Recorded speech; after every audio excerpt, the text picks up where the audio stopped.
Caswell Beach, North Carolina, just 3 miles long, with approximately 400 full-time residents, but packed with stories, character, and a fierce love for preservation. In 2025, this peaceful stretch celebrates 50 years as an incorporated town, but its story begins much earlier.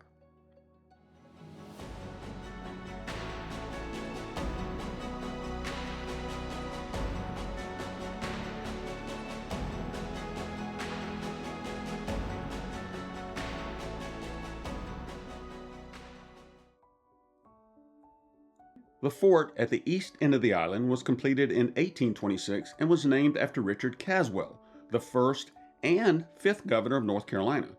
The military owned the land up to what is called the Baker's Line.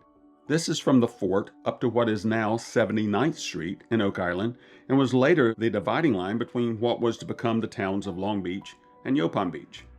After World War I in 1925, Fort Caswell was sold to private investors from Florida for a whopping $201,000, with grand plans to turn the fort into a coastal resort. In today's dollars, they would have spent $3.6 million for the land. The new owners bought not only the fort, but all of the land that was later to become Caswell Beach and Yaupon Beach. However, in 1929, the Great Depression hit, and the developers struggled mightily during this time to help raise money. The private owners created lots along the beach and sold a handful of those lots to folks in Southport and surrounding communities. Just 13 days after the bombing of Pearl Harbor on December 7, 1941, the U.S. government repurchased Fort Caswell back from the private developers. But the developers only sold the fort and kept all the land. In 1946, a group of 4 businessmen from Goldsboro, North Carolina, each contributed $10,000 and bought all of the remaining land that would eventually become Caswell Beach and Yaupon Beach. The new lots were called Fort Caswell Beach and initially sold for a whopping $750 apiece. That's about $12,000 in today's dollars. But eventually the lots sold for upwards of $3,000 as the area became more developed. There was even a dance pavilion run by Eugene Coleman. This was the focal point of enjoyment as well as hosting community events for various Southport organizations. This area was the happening place. Even the road that we now know as Long Beach Road was then called Caswell Beach Road. In addition to historic Fort Caswell being at the east end of the island, there was a life-saving station built in 1892 where the existing Coast Guard station is today. The old life-saving station still stands today and is a private residence and serves as a living reminder of our unique and rich living history. My name is Gary Allen Studer, and I have lived here since 1999. This was the first Coast Guard station on Oak Island. Friends of ours who lived across the street from us in St. Louis, and they came down to buy their place over on Oak Island. And they said, there's a house that you need to see, and you'll never find out like it. And so we did. We bought it in 1999, and then we did work on it for the next 2 years. And then after that, in 2001, we moved in. We buy houses with our hearts and not our pencils. Primarily, the most important room is the boat room, and that is about 20 by 30, and that is where the boats. The reason it's so big is because the boats are 26 feet long, and so that's why they need all that space. Life-saving service was started in the 1870s to rescue ships who had been run ashore. So that's the main thing. The rescues were quite heroic that they did here. we decided that we would like to protect the property as much as we could. So that's how we ended up on the National Register. It's been a great experience. Judy liked it here a lot, and it's just a nice place. The founders did a great job setting us on the right path. In 1955, both the towns of Long Beach and Yaupon Beach were incorporated. And so there were 3 distinct beach towns sharing the island. But Caswell Beach was not an official town, but a small, unincorporated area. In the late 60s and early 70s, there were a lot of discussions swirling around about the merger of the 3 areas. However, the folks who lived on Caswell Beach did not want to lose their unique identity and peaceful beach community. That's when Caswell Beach decided to prevent the annexation into Yaupon Beach by officially becoming the incorporated town of Caswell Beach on May 20th, 1975. The first elections were held and the first town officials were sworn in. Mayor Robert Jones, Commissioners George Milliken, John Barbie, and George Kessler Jr. John Barbie was the son of Gibb, or G.V. Barbie, who created Yaupon Beach, and Commissioner George Kessler Jr. was the father of our current mayor, George Kessler III. In those first 4 years of our town, Robert Jones and the commissioners were busy forming the basic foundations for governing and providing the basic services from the ground up. They had to hire an accountant. They had to learn how to collect taxes. And in the minutes from the very first town hall meeting, there was a request to purchase a book on how to collect taxes in North Carolina.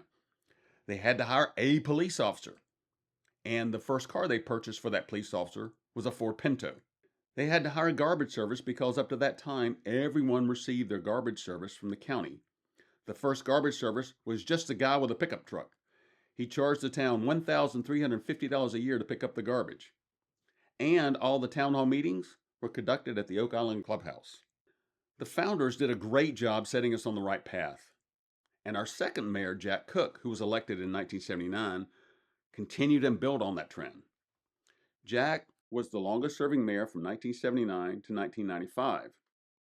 During that time, Jack and the commissioners and all the town volunteers helped expand on the basic infrastructure of running the town and focused on providing other basic and additional services that the town desperately needed that today we just kind of take for granted.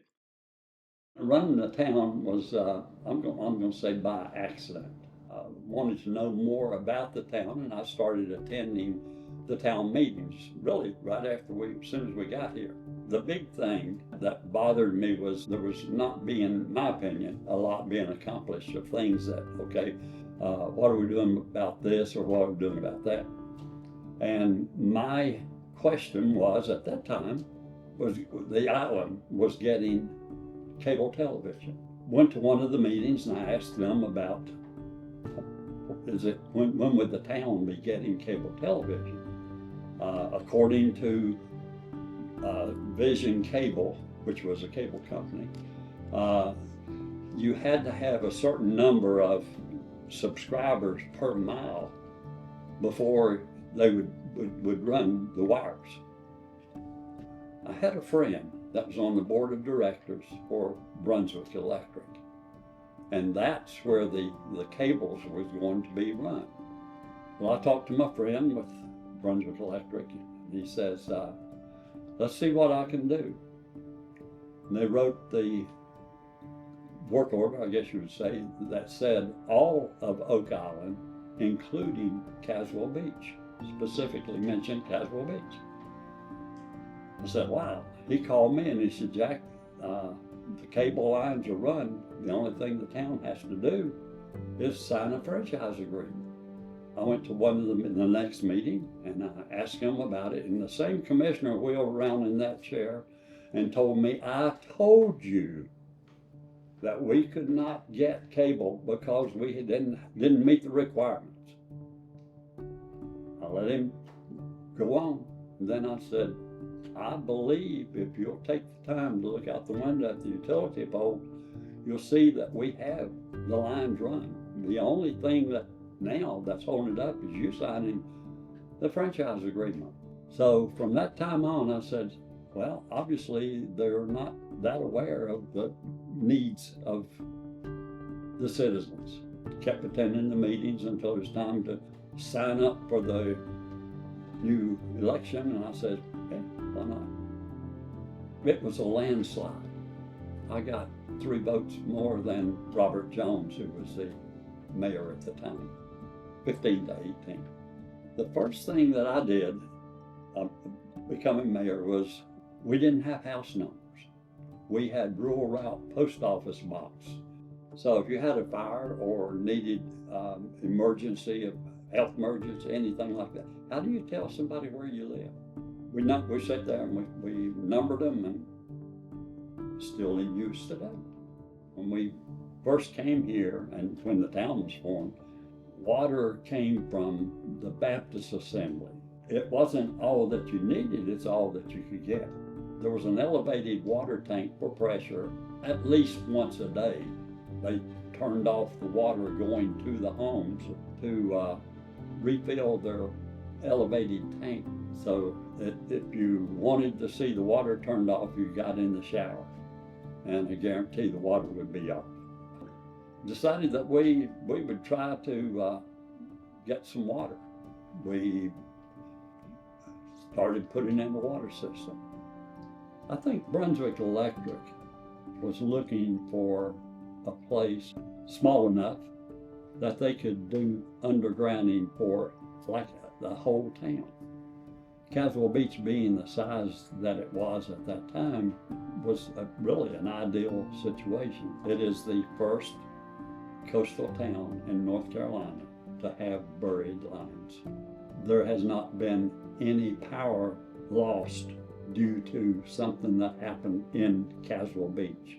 I mean, people don't understand how Caswell Beach became Caswell Beach. Yeah. It's a real pleasure to give all this information because we just want somebody to know it. Yeah. Nobody knows what all has gone on. Yeah. And it's been a pleasure to live on Caswell Beach for 49 years. For all of these contributions and much more, the road leading to Town Hall is named after Jack Cook. In the early 80s and 90s, Caswell Beach saw the creation of several new neighborhoods that added to the identity of the town and created an entirely new focus on living and preserving. Oak Island Beach Villas are on the beach near the entrance to Caswell Beach. It was developed by Homer Wright, who was also the developer of St. James. He is also the person that donated the land where the town hall is now located. I'm Rob Serra. My wife Linda and I built our house in the Arboretum in 1990. I think we were the 5th house built in the Arboretum, and we've seen a lot over the years. I was also the first president of the association. I served for 2 years. The Arboretum was started by the Caswell Partnership. The property they bought later became the Arboretum, Ocean Greens, and Ocean Greens condos. I think extremely lucky that when we were looking for a lot to build on the island, the Arboretum was just getting started, and it was exactly what Linda and I wanted. So at pure luck, being at the right place in the right time. Then all those things that have happened the next 30 years are minor little things. Well, the Flowering Bridge, that's our entrance to our subdivision. Again, I think it was a bigger issue early on than it is now, maybe, but artist's rendition of a beautiful flowering bridge with all these vines and things on it. Of course, there's never been a flower or vine on that bridge. In the beginning, people felt it was our calling card, our signature thing, it was our Statue of Liberty or whatever you want to call it. I see this as a maintenance headache, but... In 1995, Joe O'Brien became mayor and continued advocating for keeping our town as its own entity. Mayor O'Brien and the town commissioners also understood the mission and critical importance of protecting our beach. To help in this effort, Mayor O'Brien tapped the Arboretum resident Frank Bausch to assist in this effort. Joe was a golfer, and most of the people I got to know were golfers, and he had a mini stroke. I sort of took over his job as mayor. And you got to understand, back then, it's not like government is now. We did not have a town manager. We didn't even have a town administrator. And if you didn't know him, he had this magical Irish way of sitting there smiling at you. You know, he really was a great guy. I sort of gravitated to be, quote, the special assistant. Didn't get the title, I just did it. And the more I did, the more I did. When I looked for a place to retire, there had to be two things, one a beach and one a golf course. This is an ideal place. Had a wonderful golf course, it's still wonderful, and it had a beach that needed some work, but that's something you can do. Beach nourishment is pretty simple. You need to figure out where sand is. The hard part is get it to your beach and then figure out a way to keep it. And the last year of Joe's and the first year of Harry's administration as mayor were critical in conceiving what we were going to do and then getting all the support we needed for the long term. We had a tax rate somewhere, I guess, around 15 cents per $1,000 assessed valuation. The mayor and I convinced people we would double it in 1 year and that it was in their benefit. All of a sudden they saw a tax rate doubled and people sitting there taking money out of their own pocket to pay for sand or grass or sea oats or whatever it took. Most of the people who lived on the beach were part-timers. When we did get involved, we got everybody involved. When you got a letter in the mail, you may have lived in Kodiak, Alaska, but we're telling you it's important that you contribute to the Caswell Beach Preservation Trust Fund. The commission is all of giving $1,000 or $2,000. Whatever you can do is we'd appreciate it. And that worked.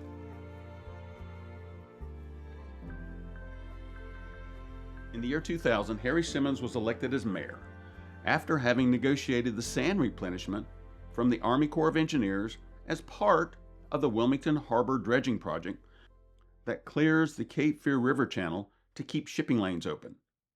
Mayor Simmons, along with the other commissioners and town volunteers, were extremely passionate about their charge to save the beach with the mantra protecting and preserving through volunteerism, perseverance, and most of all, passion. Well, the government was looking at trying to divest some of the things that cost them a lot of money, and one of those things being lighthouses. And one of the gentlemen and his wife that live right near the lighthouse were doing some research and happened to come across that the lighthouse here on Caswell Beach, the Oak Island Lighthouse, was actually going to become government surplus property. The local town said, you know, we'd really like to acquire that. They pursued the government, and sure enough, Caswell Beach was awarded the contract for the lighthouse. It was a very expensive deal. It cost them $1. The town had no idea what to do about lighthouses. Obviously, they had never owned one before. First things they did is they decided to create a group of citizens, and so they created a group called FOIL, Friends of Oak Island Lighthouse. Changeover ceremony at the Coast Guard station in October of 2004, and that was my first real exposure to the lighthouse. My wife was the town commissioner at the time, and she was invited to participate in the changeover ceremony. A year later, they had an event where they were trying to get volunteers now that they had a bit of a plan in place. So I signed up as a volunteer back then, and I wanted to help with the tour program that they were just starting to formulate. Back then we had maybe 100, 150 people the first year that we climbed. Last year we did over 6,600 people to the top. One of the things with climbing the lighthouse is very unique. It's got ship's ladders, goes like a Z right back up the middle of the tower. They built the lantern room off-site, and we have pictures in our brochure where the helicopters actually fly the lantern level in and place it on the top of the structure. This lighthouse, it was built in 1957, and the light was turned on May of '58. And when they turned the light on, it was actually the brightest lighthouse in the U.S. We couldn't do this without our volunteers. Again, we started with 3, 4, 5 volunteers. We're up to over 50 volunteers. We do passive tourism where we don't advertise all over the world or anything, But people know about us because if they're looking for lighthouses, we are a lighthouse and we're there.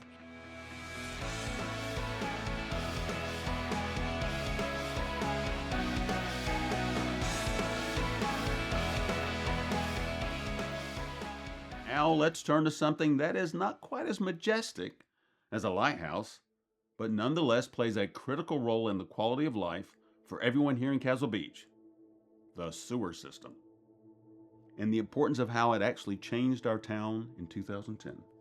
Our house is in a bit of a low spot, and we get heavy rains here. Even if there's not a big storm, there are heavy rains sometimes 2 or 3 times a year.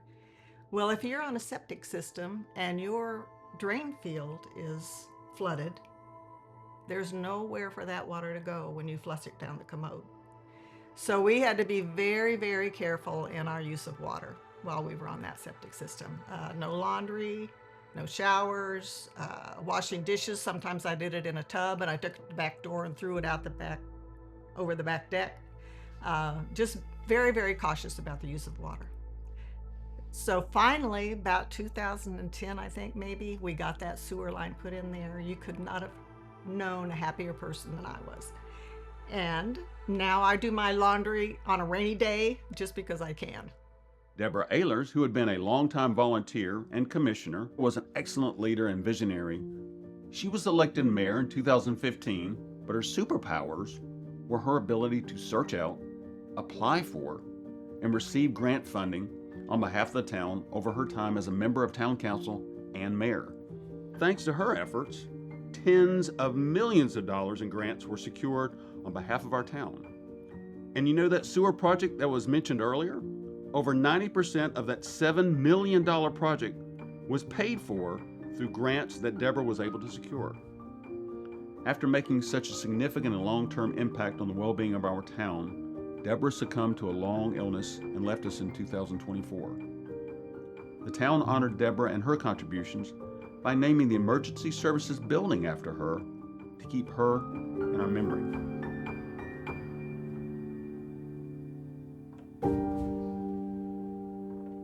With Deborah's passing, longtime Commissioner George Caswell became mayor. It's rather fitting that on our 50th anniversary, Mayor Caswell is leading the town that his father, George Caswell Jr., helped form as one of the first 3 commissioners of Caswell Beach back in 1975. This town has been built basically on volunteers. All the council are volunteers, the mayor is volunteers. All of our important functions, other than the day-to-day activities where we have a town manager and staff, but they've all been volunteers. Our Board of Adjustments, our Planning Board, our 2 committees that we have, all these have been volunteers, and volunteers have been vital to our department, or our town, to our town. We couldn't function without our volunteers. We wouldn't have half the things we have without the volunteers. It is a vital thing, and it's what makes this town the best little beach town in North Carolina.